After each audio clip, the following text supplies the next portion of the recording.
Good morning mga ka-super. So for today's video nga pala, andito kami sa Lawa. Ayan, sa I Love Calamba para mag-jogging. Ang usapan, 6 a.m. Yun nga lang, napasarap ng tulog dahil Sunday ngayon. Kaya ang ending, ayan, literal na painit para umitim. Charot. So yun na nga mga ka-super. Dahil mainit at hindi na pwede mag-jogging, magpa-cute na lang kami. Magmamaganda na lang ako dito. Wow! Hay nako, gustong-gusto ko pa man din sana mag-jogging. Kaya lang, ayan, tulugin kasi. Tulog pa more. So, ayan na nga guys, sweet-sweetan kami dito ni Bossing. Ayan. At ayun na mga ka-super, habang ako ay nagmamaganda. Ayan, si Bossing naman ay tamang pa-cute din. At ayun na nga mga ka-super, habang ako ay naggaganda-gandahan, may isang bata sa tabi na lungkot-lungkutan dahil nasira ang kanyang skateboard. Kaya hindi siya makapaglaro. At habang si Bossing tuwang-tuwa, ayan, naglalampungan kami dito sa Lawa. Dito pa talaga dumayo no? Bala kayo dyan.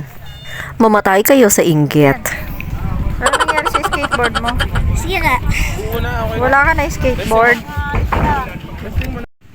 At ayun na nga, dahil tinanghali na kami ng uwi, nagyaya na si boss na kumain dito malapit sa may amin, na kumain dito dahil masarap daw ang pagkain dito, pinagmamalaki niya.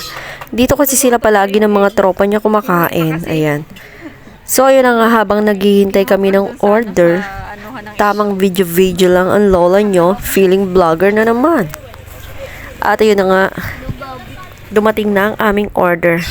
So, tingnan natin kung talagang masarap ba ang pinagmamalaki sa amin ni boss na pagkain dito. Anong tawag ba dito?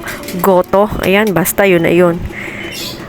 Hindi ko kasi alam kung anong tawag dito kasi bihira naman ako kumain sa mga ganitong kainan.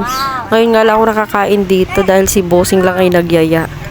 So, sabi nga ni Bossing, lagyan ko daw ng kalamansi para mas masarap daw at malinamnam. Kaya ayan, nilagyan ko siya ng kalamansi. At bago natin kainin at tikman, kailangan muna nating haluin, ayan, para mahumalo yung asim na galing sa kalamansi. So, tikman natin kung talagang masarap. At ayun na nga, masarap naman siya. Masarap talaga siyang ipangsabaw sa kanin.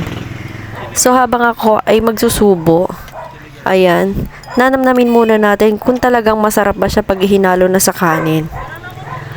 So, ang masasabi ko lang, arat na, charot. So, ayan ang aking pangalawang subo. Dahil napasarap. At ako din ay nagugutom na dahil wala akong maayos na almusal kanina. So, masarap naman. Tama nga naman si Bossing. Masarap talaga ang pagkain dito. Ayan. So, pangalawang subo. Sarap-sarapan. So, kunyari lang yan. Mamaya ubos ko na yan. Pero in fairness, ang sarap talaga. Wala akong masay. Kundi sumubo at kumain ng kumain. At iyon na nga. Dahil ako ay nagugutom, kailangan nating ubusin to dahil ito na ang tanghalian namin. Masarap naman siya in fairness. Ano naman yung pinakain mo At habang ako ay kumakain, ayan, ang aking mga boys ay sarap na sarap din sa pagkain. Ang aking bunso ay lugaw lang ang kinain. At habang ako ay kumakain, ang aking panganay ay tapos ng kumain. Hindi pala naubos ang pagkain dahil madami. Ayan, kaya binigyan na lang niya sa daddy niya ang pagkain. Dahil si Bossing ay sobrang sarap na sarap, siya na lang ang uubos. So yun na nga, thank you so much for watching. Sana nagustuhan nyo tong vlog na to. At kung nagustuhan nyo to, please like and don't forget to subscribe to my YouTube channel. At huwag kalimutan, pindutin nyo na din ang notification bell para lagi kayong updated sa aking mga latest video.